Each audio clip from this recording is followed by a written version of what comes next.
Hola, soy Rebeca y el día de hoy te traigo dos recetas con tan solo 3 ingredientes. Esta receta es ideal para tu desayuno, para tu almuerzo, para la cena, para cualquier hora del día. Es exquisita, muy fácil de hacer, realmente súper fácil.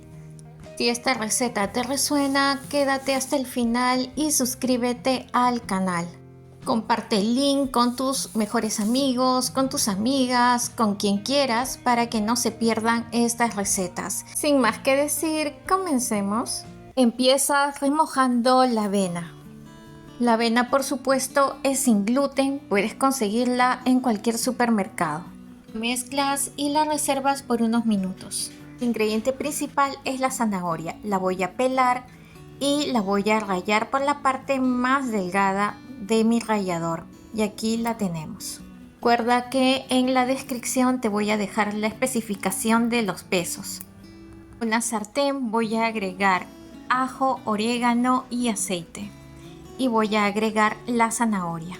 Voy a llevar al fuego de mi hornilla o estufa a fuego muy bajito. Mezclas bien para que se integren los ingredientes y lo tapas. El tiempo es aproximadamente 1 minuto. Tienes que fijarte muy bien el calor de tu hornilla ya que toda cocina es diferente. La zanahoria tiene que estar así como te muestro. Voy a agregar la avena a un plato. Mira, ya está como una pastita. Y ahora lo que voy a hacer es agregar el yogur griego natural y voy a mezclar muy bien hasta que se logre integrar por completo los ingredientes. Puede ser cualquier yogur también natural que tengas disponible en casa. Y ahí estamos mezclando, le voy a agregar sal y también la zanahoria que ya está salteada. Y vamos a mezclar muy bien estos ingredientes. Te recuerdo que en la descripción del video te voy a dejar las sustituciones. También, si es que deseas, puedes también ver las recomendaciones que allí estoy dejando de las recetas. ¿Aún no te has suscrito? Suscríbete al canal para que no te pierdas todas las recetas dulces, saladas que estamos publicando. Esta parte, si es que deseas, puedes probar si está con el grado de sal correcto y le agregas sal si es que deseas. Y aquí ya aceitas tu sartén y extiendes la masita con la ayuda de una cuchara. La cuchara tiene que estar húmeda para que no se pegue la masa. Tapas la sartén y esperas un aproximado de 5 minutos. Pasado ese tiempo, voy a verificar cómo va la masa y ya no se me pega en el dedo. Otra forma de verificar y la más certera es viendo si se mancha la espátula. Aquí se manchó, entonces quiere decir que todavía no está lista. Esperé 1 minuto más y aquí ya está lista porque la puedo mover. Aparte que ya está seca, puedo mover la masa y te voy a mostrar de qué manera. Mira, así. Esto de acá tiene que ladearse de un lado para otro y eso significa que ya está lista. Bastante de aceite de mi brocha, voy a aceitar un poco el plato y voy a darle la vuelta.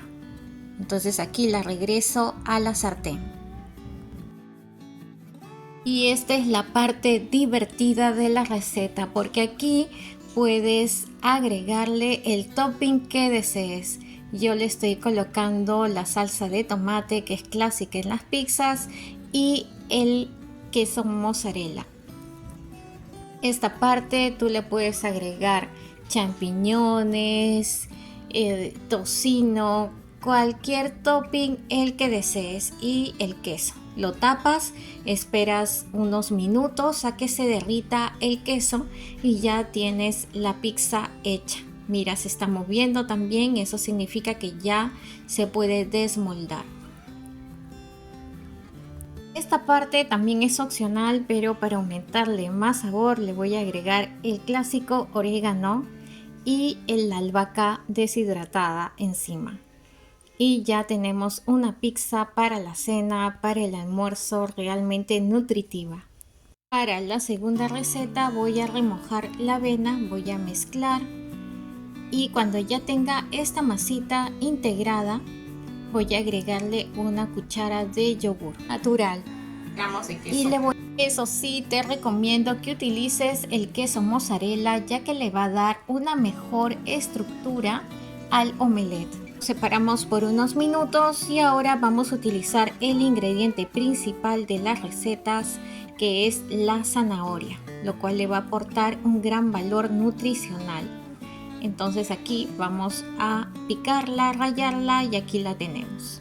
Voy a agregar el aceite a mi sartén. Mi sartén mide aproximadamente 18 centímetros y le voy a agregar los aderezos, que es albahaca deshidratada, ajo, y esto es a tu elección. Pues vamos a agregar la zanahoria y la vamos a saltear. Tiempo aproximado es 1 minuto a fuego muy bajo y con la sartén tapada. Una manera de ver que ya está listo es porque la tapa tiene vapor. Agrego la zanahoria a la preparación de avena y lo mezclo muy bien. Cuando ya obtengamos esta masita, voy a agregar aceite y voy a pincelar la sartén. El fuego, recuerda que tiene que estar muy bajo, el más bajo que tengas. Agregas la masa a tu sartén. Te recomiendo de que la cuchara la mojes para que pueda no pegarse la masa y la extiendes. Cuando ya esté extendida la masa, vas a tapar y vas a esperar por alrededor de 8 a 10 minutos. Tienes que verificar el calor de tu hornilla. Pasado ya alrededor de 8 minutos y ya tengo la masa seca por encima y voy a agregar el queso. Yo estoy usando queso mozzarella, puedes usar cualquier queso, el de tu elección, que no llegue al borde, eso sí, el queso. Igual que la receta anterior, haces la prueba con la espátula. Si es que sale manchado, quiere decir que no está listo. La masa tiene que tener movilidad. Entonces aquí ya lo doblaste, tapas, esperas aproximadamente un par de minutos a fuego muy bajito. Recuerda que no puedes cambiar el calor de la hornilla o estufa, tiene que ser muy baja, y lo levantas y le das la vuelta. Así como te muestro. Una vez que le hayas dado la vuelta, lo vuelves a tapar por un par de minutos más. Pasó ese tiempo y ahora lo sirves. Y mira qué espectacular receta. No te olvides de suscribirte al canal, activar la campanita de todas y déjame tu super like. Te mando muchos abrazos con muchas vibras positivísimas. Hasta el próximo video.